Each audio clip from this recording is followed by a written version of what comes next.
జై శ్రీ మాత్రే நமக ஜெய் குருத ஜெய் குரு பரசுராம் நமஸ்காரம். நான் கரூர்ல இருந்து வல்சலா பணிக்கர் பிரசன்ன ஜோதிடர். இன்னைக்கு நம்ம இந்த ஃபினான்சியல் இயர்னு சொல்லுவோம் இல்லைங்களா, இந்த நிதியாண்டு, அதாவது 1/4/2026 இருந்து 31/3/2027 இந்த நிதியாண்டுல மீன ராசிக்கு அவங்களுடைய நிதிநிலை எப்படி இருக்கும் அப்படிங்கிறத பார்க்க போறோம்.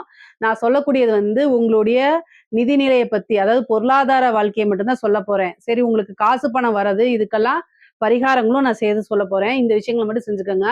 பொதுவாவே பாத்தீங்கன்னா, கடந்த சில வருடங்களாவே உங்களுக்கு நிதி அப்படிங்கக்கூடிய ஒரு விஷயம் கடுமையா தான் இருக்கும்.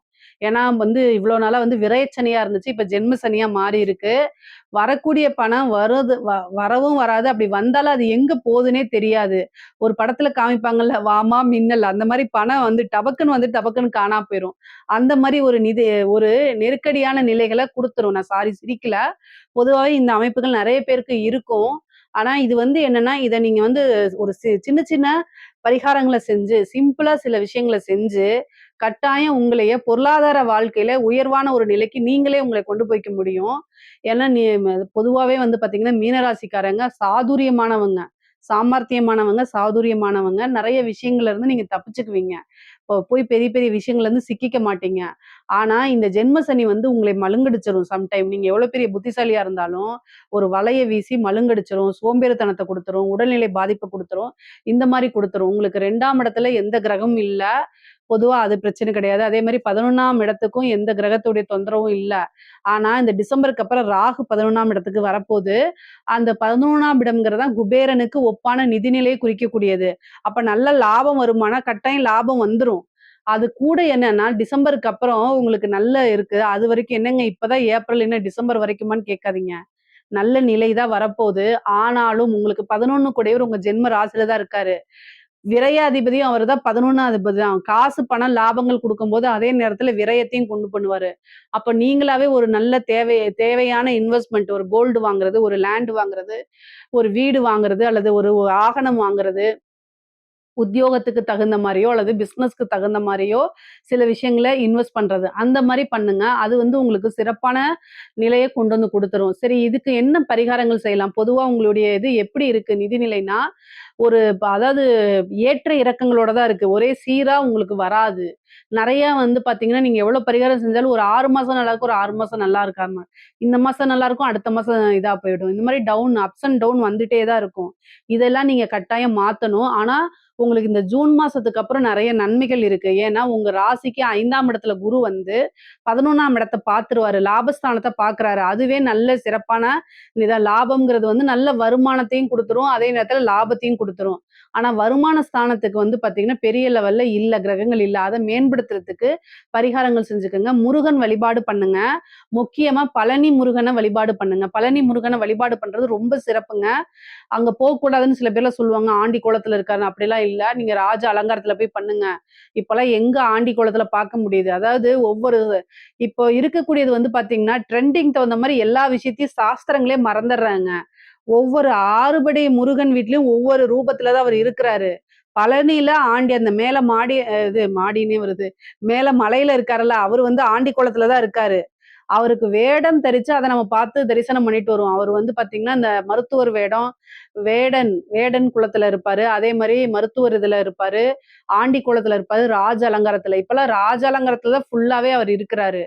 ஆனா, அங்க யாருக்கெல்லாம் செவ்வாய் கேது இருக்கோ, அங்க பழனி முருகன போய் ஆண்டி குளத்துல தரிசனம் பண்ணாதான், அவங்களுக்கு இருக்கக்கூடிய தோஷம் போகும். ஆனா அதெல்லாம் இங்க எல்லாம் யாருக்கும் தெரிய மாட்டேங்குது. இஷ்டத்துக்கு அடிச்சு விடுறது. அது பொதுவாவே பழனி முருகனுக்குன்னு ஒரு சக்தி இருக்கு. ஒரு சக்தி இல்ல, அபார சக்தி இருக்கு.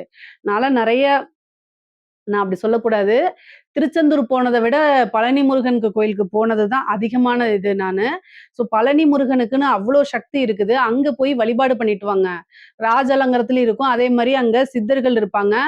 ஆவினன்குடியில பார்த்தீங்கன்னா, மகாலட்சுமி இருப்பாங்க. அவங்கள வழிபாடு பண்ணுங்க. முக்கியமா எல்லாமே இந்த கிருத்திகை இருக்கு இல்லைங்களா? கார்த்திகை நட்சத்திரம் வருதுல்ல, அந்த கிருத்திகைன்னு சொல்லிட்டு போவாங்க. அதுக்கு நீங்க போனீங்கன்னா ரொம்ப கூட்டமா இருக்கும். பரணி நட்சத்திரம் வருது பார்த்தீங்களா? அந்த பரணி நட்சத்திரத்துல வழிபாடு பண்ணணும். அதுதான் ரொம்ப ரொம்ப சிறப்பானது. பரணி நட்சத்திரம் எப்பலாம் வருதோ, அந்த டைம்ல போங்க. "ஏங்க என்னால போக முடியாதுங்க. நான் ரொம்ப டிஸ்டன்ஸ்ல இருக்கேன்." அப்படின்னு சொன்னீங்கன்னா கவலையே இல்ல. வருடத்துல வரக்கூடிய ஒரே ஒரு பரணி நட்சத்திரத்திலயாவது முருகன போய் தரிசனம் பண்ணிட்டு வாங்க. முருகன் கோவிலுக்கு போயிட்டு, பரணி நட்சத்திரத்துல ஆவினன்குடி இருக்கு இல்லீங்களா? அங்க கீழ இருக்கும். அங்க முருகன் இருப்பாரு. அந்த சின்ன பால முருகன வழிபாடு பண்ணிட்டு, அங்கேயே மகாலட்சுமி வெள்ளி கவசத்த தாங்கி இருப்பாங்க. அங்க மகாலட்சுமி வழிபாடு பண்ணிட்டு, மேல முருகனையும் ராஜ அலங்காரத்துல தரிசனம் பண்ணிட்டு நீங்க வந்துருங்க. இது ஒரு விஷயம். அதே மாரி சொர்ண ஆகர்ஷ்ண பைரவர். இம்மீடியட்டா உங்களுக்கு கேஷ் வேணும் அப்டின்னா, சொர்ணாகர்ஷ்ண பைரவர் வழிபாடு பண்ணுங்க. தேய்பிறையில வரக்கூடிய அஷ்டமி திதி இன்னும் சிறப்புங்க. சொர்ணாகர்ஷ்ண பைரவர் வழிபாடு பண்ணீங்கன்னா, நீங்க செய்யக்கூடிய பிசினஸ் எந்த லெவல்ல நஷ்டமா இருந்தாலும் சரி, அப்படியே தலைகீழா போட்டு உங்களுக்கு லாபத்த உயர்த்தி குடுத்துரும். அதே மாரி நீங்க பார்க்கக்கூடிய உத்தியோகம், நல்ல இன்கம் உங்களுக்கு குடுத்துரும். சேலரி இன்கிரிமெண்ட், நல்ல பொசிஷன், ஒரு நல்ல கம்பெனில வேலை, இது எல்லாமே உங்களுக்கு கிடைச்சிரும். மெயினா வந்து மைண்ட் டிப்ரஷன் இருக்காது. இந்த விஷயங்கள் எல்லாம் மாத்தி குடுக்கும். நமக்கு நேரம், காலங்கள் சரியில்ல அப்படின்னா, எப்பவுமே தெய்வ வழிபாடு எல்லா விஷயத்தையும் செய்யணும். செய்யாம உட்றக்கூடாது. ஆனா தெய்வ வழிபாடு செய்யும்போது, நன்மைகள அதிகப்படுத்தியும், தீமைகள குறைச்சும் குடுக்கும். இப்போ 7 சனி நடக்குது, ஜென்ம சனி நடக்குது. நான் கஷ்டப்படுறேன்னு நீங்க நெனைக்கிறீங்க. ஆனா, இத விட ரொம்ப கஷ்டம் இது எல்லாமே ஒரு பாடமா எடுத்துக்கணும். இந்த கஷ்டம் எதுனால வந்துச்சு? உங்கனால வந்துச்சா? கிரகத்தினால வந்துச்சான்னு மட்டும் நீங்க சிந்திங்க. நீங்க ஒரு தவறான முடிவு எடுத்தனால தான் அது வந்திருக்கும். அதனால இந்த காலகட்டங்கள்ல நமக்கு நேரங்காலம் சரியில்ல அப்டின்னா, என்ன பண்ணணும் அப்டின்னா, தெய்வ வழிபாடு பண்ணணும். அந்த தெய்வ வழிபாடு எதுக்கு அப்டின்னா, நமக்கு காசு நீங்க சாமி கும்பிட்டோம்னா காசு நேரடியா மடியில வந்து கொட்டாது. நல்ல பாதையில கூட்டிட்டு போகறதுக்கும், நம்ம உழைக்கிறதுக்கு ஏத்த பலன் கிடைக்கிறதுக்கும், அதுதான் நம்ம தெய்வ வழிபாடு உதவி பண்ணுமே தவிர, நமக்காக தெய்வம் முளைச்சு கொட்டாது. இந்த ஒரு விஷயத்த ஞாபகம் வச்சுக்கங்க. நெறைய பேர் கேட்கறாங்க. விளக்கு போட்டேன் சரியாகல, விளக்கு போட்டேன் சரியாகல, அந்த வழிபாட பண்ணேன் சரியாகல, இந்த பரிகாரம் பண்ணேன் சரியாகல அப்டின்னா, நீங்க என்ன பண்ணுனீங்க? அத சொல்லுங்க. காசு குடுத்துட்டா அது வந்து எப்படி சரியா போகும்? உங்களுடைய காசு வாங்கி தான் தெய்வம் வாழப்போதா? இல்ல நெறைய பேர் அத வந்து புரிஞ்சுக்காம சொல்றீங்க.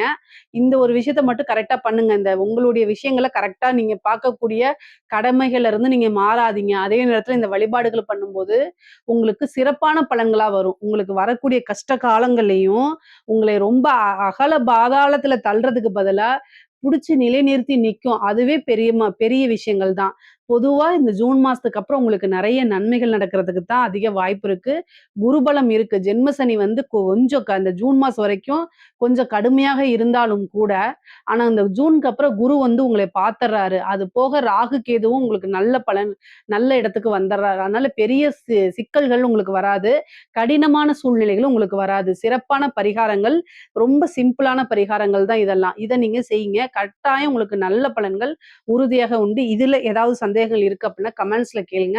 கட்டாயம் நான் ஆன்சர் பண்றேன். நம்மளுடைய சேனல லைக் பண்ணுங்க, ஷேர் பண்ணுங்க, சப்ஸ்கிரைப் பண்ணுங்க. நன்றி, வணக்கம்.